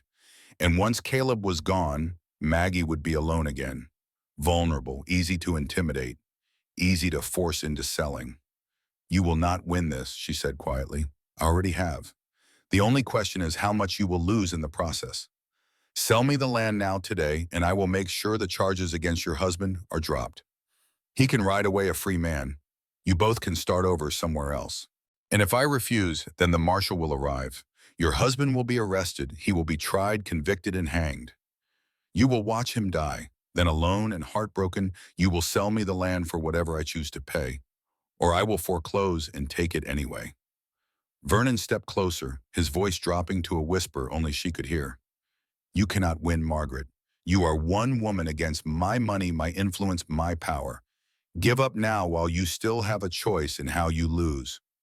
Maggie stared at him, at his smug face, his confident smile, his absolute certainty that he had already won. Then she smiled back. No, Vernon blinked. What? I said no, I will not sell. I will not give up. I will fight you with everything I have. And when this is over, when the truth comes out, I will watch you lose everything. You are a fool. Perhaps, but I am a fool who knows the difference between right and wrong. Something you seem to have forgotten. She turned and walked back to her wagon, her heart hammering, her hands shaking with rage and fear and stubborn determination. As she drove out of town, she saw faces watching from windows. Neighbors who had known her father. People who had shared meals and holidays and hard times. But not one of them came out to speak to her. Not one offered support. Vernon Pike had poisoned them all. Maggie arrived home to find a young boy sitting on her porch steps. He looked about 8 years old, thin and pale, with straw-colored hair and eyes too serious for his age.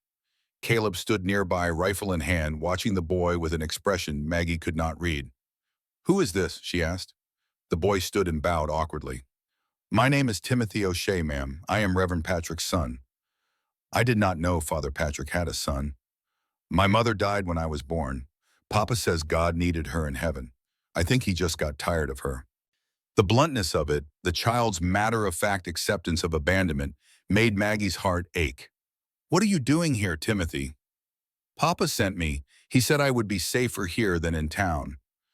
Mr. Pike came to the church last night, made threats. Papa said I should stay with you until things settle down. Maggie looked at Caleb. His face had gone carefully blank, the expression of a man trying very hard not to feel. Of course you can stay, she said. Come inside. Are you hungry? Always, ma'am. She led Timothy into the kitchen and made him a sandwich. The boy ate like he had not seen food in days, stuffing bread and meat into his mouth with both hands. Caleb stayed outside. Maggie could see him through the window, standing in the yard staring at nothing. When Timothy finished eating, she took him upstairs to the spare room, her father's room. She found clean sheets and made up the bed. You can sleep here. If you need anything, I am just down the hall. Timothy looked around the room with wide eyes. This is better than my room at the church. Papa does not have much money for nice things. Well, you are welcome to stay as long as you need to. Thank you, ma'am. You are kind. Papa said you would be. Maggie left him settling in and went back outside to find Caleb. He was sitting on the porch steps now, his rifle across his knees, his eyes distant. She sat beside him. He is just a boy. He will not be any trouble. I know. Then why do you look like someone just sentenced you to hang? Caleb was quiet for a long time. When he spoke, his voice was barely above a whisper. He looks like Jacob, my son. Same age, same build, same way of holding himself. Oh, Caleb. I cannot do this, Maggie. I cannot have him here. Cannot look at him every day and see what I lost. Yes, you can, because he needs protection, just like I did, just like everyone you have ever helped. What if I fail him too? What if Pike's men come here and something happens to him? Then we will protect him together. But you do not get to send him away because you are afraid. Fear is not a good enough reason. Caleb turned to look at her. When did you get so brave? When I married a man who taught me that running away does not solve anything. They sat in silence as the sun moved across the sky. Inside, Timothy was exploring his new room, opening drawers and looking out windows with the curiosity of childhood. That evening, Maggie made dinner for three. It felt strange having a child at the table. Strange, but not bad. Timothy chattered about church and school and his father's sermons. He asked Caleb questions about guns and horses and whether it was true he had killed 20 men. Caleb answered carefully, honestly, not hiding what he was, but not glorifying it either. Killing is not something to be proud of, he said. It is something you do when there is no other choice, and you live with it afterward, forever. Timothy considered this seriously. Papa says killing is a sin, but he also says protecting the innocent is holy. How can both be true? I do not know. I have been trying to figure that out for 20 years. After dinner, Maggie taught Timothy how to wash dishes. Caleb sat at the table cleaning his guns with methodical precision. The domestic scene felt surreal after the violence of the previous days. When Timothy went to bed, Maggie and Caleb sat on the porch again. It was becoming their ritual, the quiet time after dark when they could speak honestly without the world watching. Thank you, Caleb said quietly. For what? For not letting me send him away, for being stronger than my fear. We are stronger together than apart. Yes, we are. He reached out and took her hand. The gesture was simple, natural, as if they had been doing it for years instead of days. They sat like that, hands joined and watching the stars emerge one by one in the darkening sky. 3 days passed in uneasy peace. Timothy settled into life at the ranch with the adaptability of childhood. He helped Maggie with chores, followed Caleb around asking endless questions, and slowly, carefully began to smile more often. Caleb was awkward with him at first. Distant, but gradually, almost against his will, he softened. Showed Timothy how to brush down a horse properly, how to mend a fence, how to read the weather in the clouds. Maggie watched them together and felt something warm grow in her chest, something that might have been hope. Then the territorial marshal arrived. His name was Daniel Rourke. He was a tall man with iron gray hair and eyes like chipped flint. He rode into the yard with 2 deputies, all 3 armed with rifles and grim expressions. Caleb was working on the barn roof when they arrived. He climbed down slowly, his movements careful, his hand nowhere near his gun. Mr. Caleb Hart, Rourke's voice was gravelly, worn by years of tobacco and shouting. That is me. I am U.S. Marshal Daniel Rourke. I am here to investigate the death of Wade Copper. It was a fair fight. There were witnesses. So I have been told. I have also been told it was cold-blooded murder. I am here to determine which story is true. Rourke dismounted. His deputies followed suit, hands resting on their weapons. I will need to ask you some questions, Mr. Hart. I will also be speaking with witnesses. I expect full cooperation. You will have it. Maggie came out of the house, Timothy beside her. The boy looked frightened, and she put a protective hand on his shoulder. Rourke's eyes flicked to them, then back to Caleb. This your wife? Yes, Margaret Hart. And the boy? He is staying with us. His father is Reverend O'Shea. Rourke nodded slowly. I will need to speak with your wife as well, privately. Anything you want to ask her, you can ask in front of me. That is not how this works, Mr. Hart. I conduct my investigations my way. If you have a problem with that, I can place you under arrest right now and conduct my interviews from your jail cell. Caleb's jaw tightened, but he nodded. Rourke spent the next 2 hours interviewing them separately. He asked Maggie about the day of the gunfight, about Wade Copper's arrival, about the terms of the challenge. She answered truthfully, holding nothing back. But she could see in his eyes that he had already made up his mind. When he finished, he called Caleb and Maggie together in the yard. Timothy watched from the porch, his face pale. Based on my preliminary investigation, Rourke said, I have determined there is sufficient evidence to charge Caleb Hart with the murder of Wade Copper. Maggie's world tilted. Murder. It was self-defense. That will be for a jury to decide. Mr. Hart, you are under arrest. You will be remanded to the territorial jail in Helena pending trial. Caleb did not resist as one of the deputies moved forward with iron shackles. But his eyes found Maggie's, and in them she saw apology and anger and a desperate kind of love. This is wrong, Maggie said, her voice breaking. Vernon Pike paid you to do this. He paid you to lie. Rourke's expression did not change. Ma'am, I suggest you be very careful what accusations you make. I am an officer of the law. I do my duty without favor or prejudice. You are a liar and a fraud. Maggie, do not. Caleb's voice was sharp. Do not make this worse. How can it be worse? They are arresting you for defending yourself. And if you insult a U.S. Marshal, they will arrest you too. Who will protect Timothy then? Who will protect the ranch? The logic of it stopped her cold. He was right. If she was arrested, Vernon Pike would have free rein, would move on the property unopposed. The deputy snapped the shackles onto Caleb's wrists. The sound of metal on metal was obscene in the quiet afternoon. I am sorry, ma'am, one of the deputies said quietly. For what it is worth, I believe your husband, but orders are orders. They led Caleb to a horse. He mounted awkwardly, with his hand bound his balance off. He looked back at Maggie one last time. Keep fighting, he said. Do not give up. Then they rode away, taking her husband to a jail 3 days' ride north, leaving her alone with a frightened child and a ranch she could not protect by herself. Timothy came down from the porch. He was crying silently, tears running down his thin cheeks. Are they going to hang him? He asked. Maggie wanted to lie, wanted to comfort the boy, but she had never been good at lies. I do not know, she said, but I am going to do everything I can to stop them. That night, Maggie could not sleep. She sat at the kitchen table staring at the ledger where her father had kept records of the ranch. Expenses, income, debts paid and debts owed. There had to be something. Some way to fight back. A knock at the door made her jump. She grabbed her shotgun and approached cautiously. Who is there? Hank Brennan, ma'am. She opened the door. Hank stood in the darkness, looking older and more tired than she had ever seen him. Come in. He entered and sat heavily at the table. I heard about Hart, about the marshal. Vernon Pike bought him, bought his lies. Probably, but I have been thinking, asking questions, and I found something interesting. Maggie leaned forward. What? Remember how Pike said the marshal was an old friend, that they served together in the legislature? Yes. I did some checking.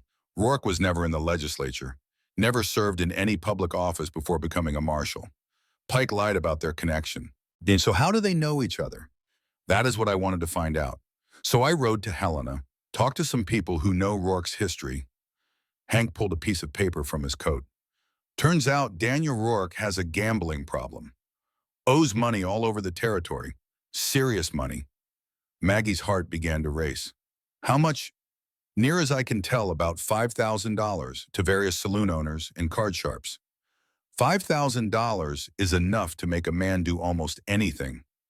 It is enough to make him look the other way while evidence disappears. Enough to make him accept a certain narrative about what happened with Wade Copper. Maggie stood and began to pace. If we can prove Pike paid off Rourke's debts, we can prove the arrest was fraudulent. Easier said than done. Pike is smart. He would not leave a paper trail. Then we find another way. We find proof that Pike hired Wade Copper in the first place. Proof that this whole thing was a setup.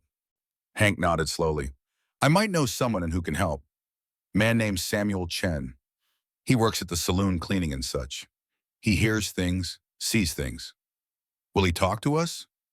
For the right price? And if we can guarantee his safety? Arrange a meeting. 2 days later, Maggie met Samuel Chen in a grove of trees halfway between the ranch and town. The young Chinese man was nervous, his eyes constantly scanning for threats. Mrs. Hart, Mr. Brennan said you wanted to speak with me. I need to know what you have heard about Vernon Pike, about Wade Copper, about the marshal. Samuel hesitated. Information is dangerous, Mrs. Hart. Dangerous for me to know. Dangerous for me to share. I understand. I can pay you. It is not about money. If Pike finds out I talked to you, he will have me killed. Or worse, have me sent back to China. I have family here. People who depend on me. Maggie considered this. Then she made a decision that surprised even herself. If you help me prove Pike is corrupt, I will give you a job. On my ranch. Legal work with legal pay. Protection from Pike and anyone else who might threaten you or your family. Samuel's eyes widened. You would do that. For someone like me, someone like you is exactly the kind of person I want working my land. Someone brave enough to stand up for what is right. Samuel was quiet for a long moment. Then he nodded. All right, I will tell you what I know. And he did. He told her about the night Wade Copper arrived in town, about the meeting in Vernon Pike's private office above the bank, about the leather bag full of cash that Pike had given Copper, enough for him and his men to retire on after the job was done. He told her about the conversations he had overheard in the saloon, about how Pike had bragged to his associates that he would finally be rid of the Sullivan woman and her guardian Gunfighter, about how he had the marshal in his pocket and the outcome was assured. Most importantly, he told her about a ledger Pike kept, a private record of his illegal dealings, bribes paid, favors bought, evidence that could destroy him. Where is this ledger? Maggie asked. In his office, in a safe behind a painting of his father. How do you know? I saw him put it there once, late at night when he thought everyone was gone. Maggie looked at Hank. We need to get that ledger. That is breaking and entering. Theft. If we are caught, Pike will have us arrested. If we do nothing, Caleb will hang. I will take the risk. Breaking into Vernon Pike's office required planning, timing, luck.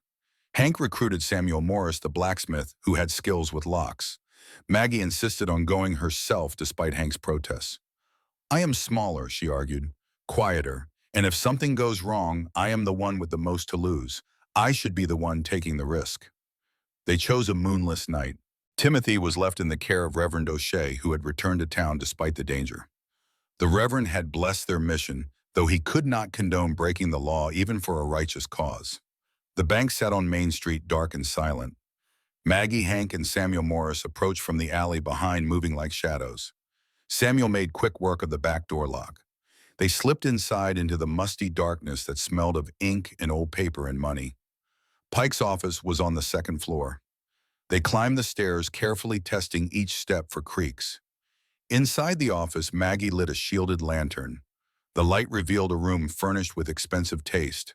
Leather chairs, a mahogany desk, paintings of landscapes and important-looking men. Behind the desk hung a portrait of an older man with Vernon Pike's eyes and cruel mouth. His father. Maggie moved the painting aside. Behind it was a safe, just as Samuel Chen had described. Samuel Morris knelt before it, pulling tools from his pocket. This will take time. Keep watch. Maggie and Hank positioned themselves at the windows, watching the street below. Minutes passed like hours. Maggie's heart hammered so loudly she was sure the whole town could hear it. Then a click. Got it, Samuel whispered. The safe swung open. Inside were stacks of money, deeds to properties, and a leather-bound ledger. Maggie took the ledger and opened it. Page after page of Vernon Pike's handwriting. Bribes to town officials. Payments to hired guns. And there near the middle, an entry dated 2 weeks before Wade Copper's arrival. Paid D. Rourke U.S. Marshal sum of $5,000 to settle gambling debts.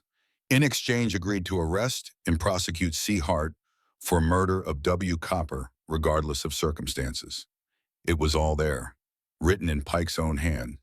Evidence that could free Caleb and destroy Pike. Maggie closed the ledger and tucked it inside her coat. We have what we need. Let us go. They made it down the stairs and were halfway to the back door when light flooded the bank. Vernon Pike stood in the front doorway, a shotgun in his hands. Behind him were Sheriff Bradley and 3 deputies. "Well, well," Pike said, his voice dripping satisfaction. "Breaking and entering. Theft. I will admit, Mrs. Hart, I did not think you were this stupid." Maggie's hand moved to her own gun, but Hank caught her wrist and shook his head. They were outnumbered and outgunned. "You planned this," she said. "You knew we would come." "I suspected. Samuel Chen is not as subtle as he thinks. I have had him watched for days. When he met with you in the Grove, I knew what you were planning. The ledger proves what you did, proves you paid off Marshall Rourke, proves you hired Wade Copper." "Does it?" Pike smiled. "Sheriff, arrest these criminals, all 3 of them, breaking and entering, theft, conspiracy. They will hang alongside Caleb Hart." The deputies moved forward. Maggie felt the ledger pressed against her chest, the only proof that could save them now about to be taken. Then a voice rang out from the darkness behind Pike. "I would not do that if I were you, Vernon." Everyone turned. Reverend Patrick O'Shea stepped into the light, and he was not alone. Behind him stood 20 men and women, townspeople, shop owners, laborers, people Maggie recognized, people who had been too frightened to speak before, but had found courage somewhere in the darkness. And at the front of the group, holding a rifle despite his missing arm, stood Hank Brennan's brother, a man named Daniel Brennan, who Maggie had never met. "What is this?" Pike demanded. "This is the people of Redemption Creek," Patrick said quietly, "telling you that your time is over. We know what you have done. We know about the bribes, the threats, the manipulation, and we are done being afraid." Pike's face went red. "You have no authority here." "No, but we have numbers, and we have witnesses. Enough witnesses to bring real investigators, real law, not the bought and paid for kind." Pike looked at Sheriff Bradley. Arrest them all." Bradley shifted uncomfortably. He looked at the crowd, at the determined faces, at the rifles and shotguns in their hands. "I do not think that is a good idea, Mr. Pike. I pay your salary. You used to. As of this moment, I am resigning." Bradley unpinned his star and dropped it on the floor. "I am done being your puppet." Pike's control was slipping. Maggie could see it in his face. The panic, the rage, the desperate realization that everything he had built was crumbling. He raised his shotgun toward the crowd. "Get back, all of you. This is my town." "No," Maggie said quietly. "It is not." She pulled the ledger from her coat and held it up. "This contains proof of every crime you have committed, every bribe, every threat, every illegal act, and now everyone will know." Pike's finger tightened on the trigger. Caleb's voice cut through the tension like a knife. "Drop it, Pike." Everyone turned. Caleb Hart stood in the doorway, free of his shackles, a rifle in his hands. Beside him was Marshall Rourke, looking sick and defeated. "How did you—" Pike's voice trailed off. "The Marshal had a crisis of conscience," Caleb said. "Or maybe he just realized that betraying the law for money was going to get him killed. Either way, he let me go, told me everything, and now we are here to finish this." Pike's shotgun wavered. He was trapped, surrounded, exposed. For a long moment, no one moved. The night held its breath. Then Pike lowered his weapon. His shoulders slumped. The fight went out of him all at once. "It is over," Maggie said. "You lost."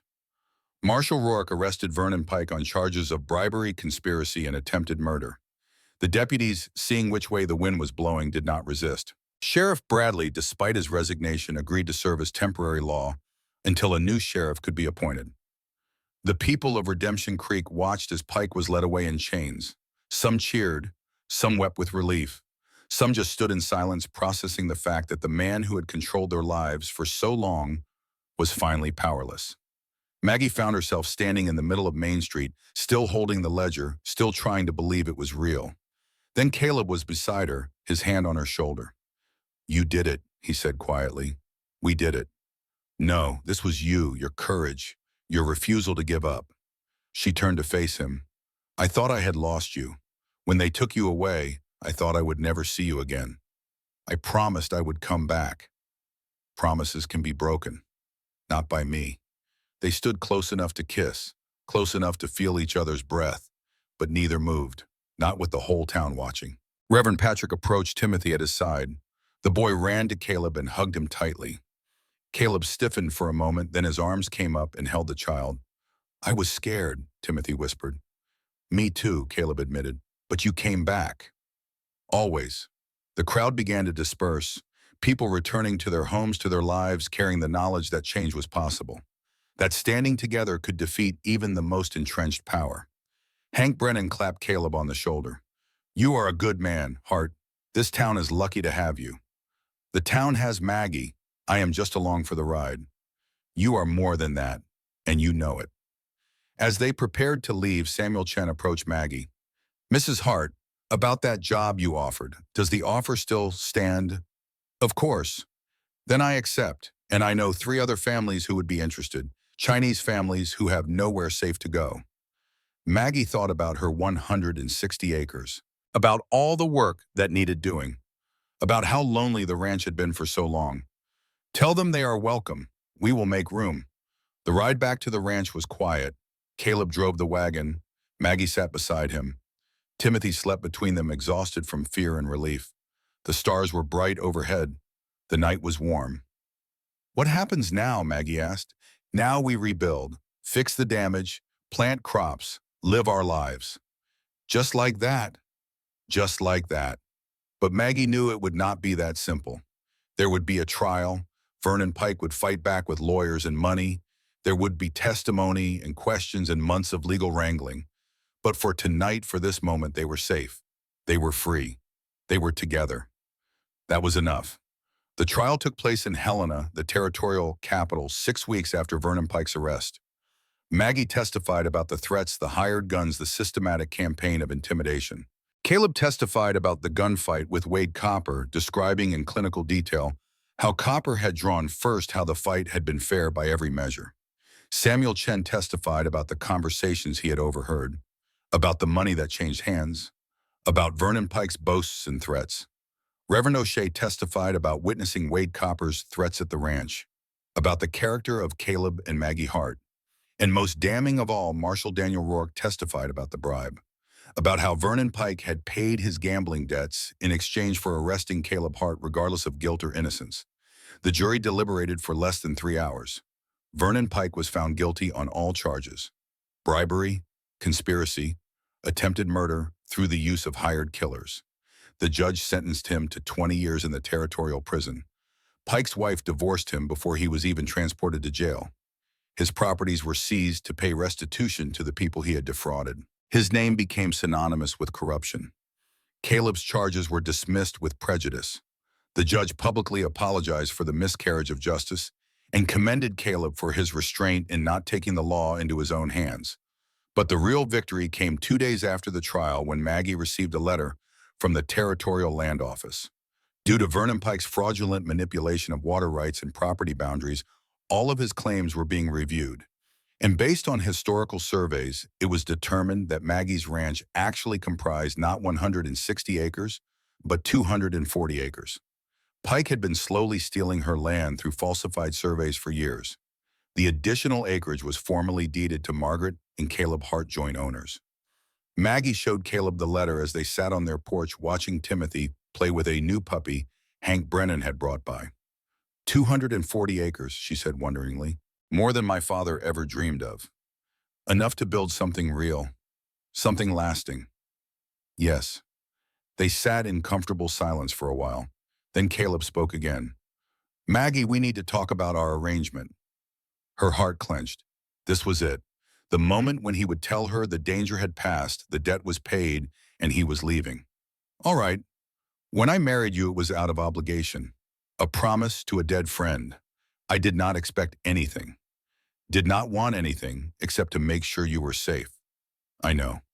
But something changed. Somewhere between the gunfights and the trials and the nights on this porch. Something I did not expect. He turned to face her fully. I am not good at words. I am better at actions. But I need you to hear this. I need you to understand. Understand what? That this is not obligation anymore.